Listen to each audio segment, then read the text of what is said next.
Hey, what's up? John Sonmez from simpleprogrammer.com.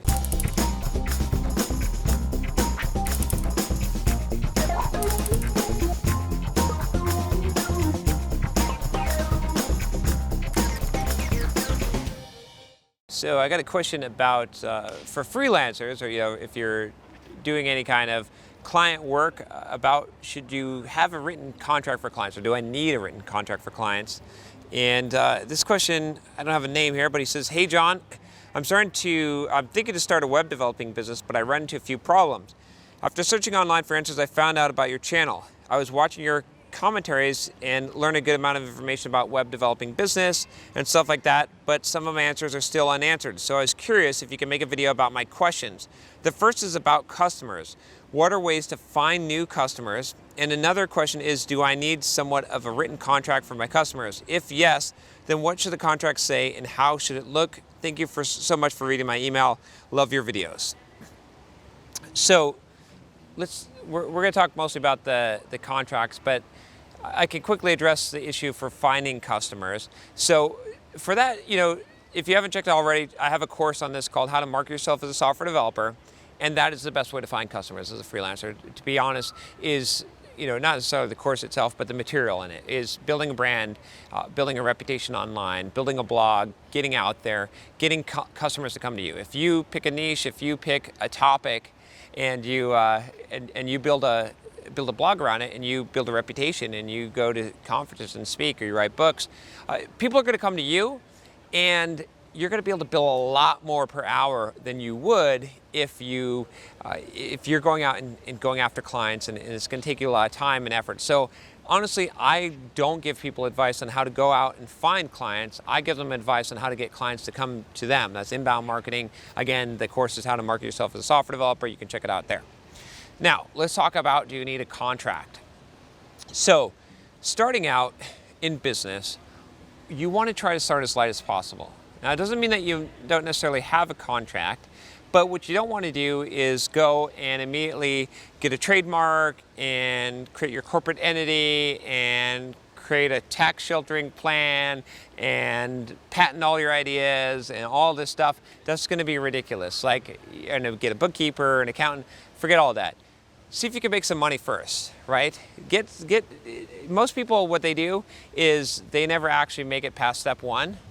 And for two reasons. One, because doing all this other paperwork and legal stuff burns them out, and they don't actually get to creating their business. And two, because they just don't have what it takes anyway. So let's see if you have what it takes. See if you can make some money first. See if you can get someone to pay you for some work first before you go through all that effort, including getting a complex legal contract set up. Just have a basic, when I do contracts with people, for the most part, I try to do it on trust. I don't work with anyone I don't trust anymore, and I tend to demand that they pay up front, otherwise I'm not working with them. Some people don't like that, that's fine. They're not the people I do business with.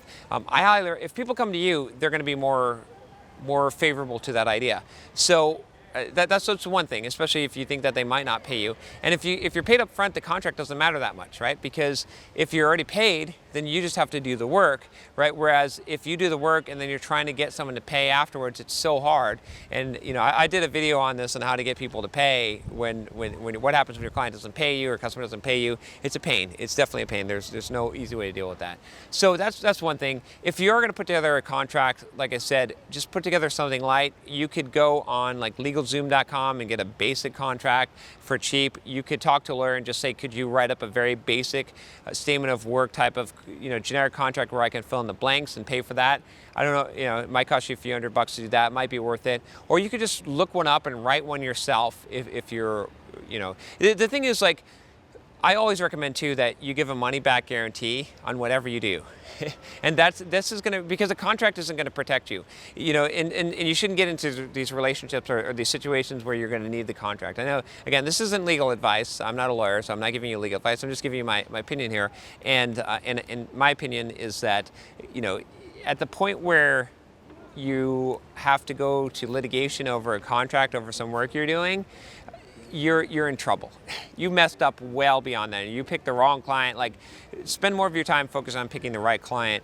Don't worry so much about the contract. You can only protect yourself so much. It's better. I would rather just have goodwill and say, look, every person that I work with, right? Every product I sell, I do this. I say full money back guarantee. If you don't like it, refund. Right? And you should do that even on client work. When I do client work now, I say it comes with a money back guarantee. If you don't like it, you get a full refund. People aren't going to take you up on that unless you actually failed to deliver horribly bad, in which case you don't deserve to get paid. You deserve to. And if someone takes advantage of that, every once in a while that's going to happen, but for the most part you're going to get more business by doing that, and you're going to have less headaches and less worries. So the less legal stuff I can have, the better. As you get bigger and stuff, and you become a bigger company, it's more than just you, and you have employees and a bunch of clients, and you're dealing with multi-million-dollar deals. Now you need rock solid contracts, but now you've got a lawyer that you can pay to do that. So that's what I recommend. Try to be as lean as possible starting up, and that's going to prevent you from having huge legal bills and getting burnt out on the business doing all the legal stuff. At the point where it's easy to afford, then do it. But early on, don't worry about this stuff. Just have a basic contract.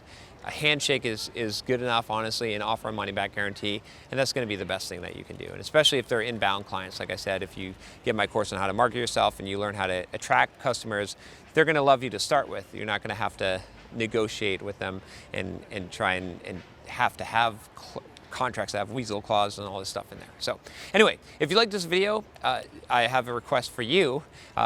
You can sign up. You can sign my contract that says that I will deliver you videos every day just by clicking that subscribe button below. I do about 2 to 3 new videos a day on all kinds of topics, including entrepreneurship for developers, personal finance, fitness, all kinds of stuff. So definitely click the subscribe button.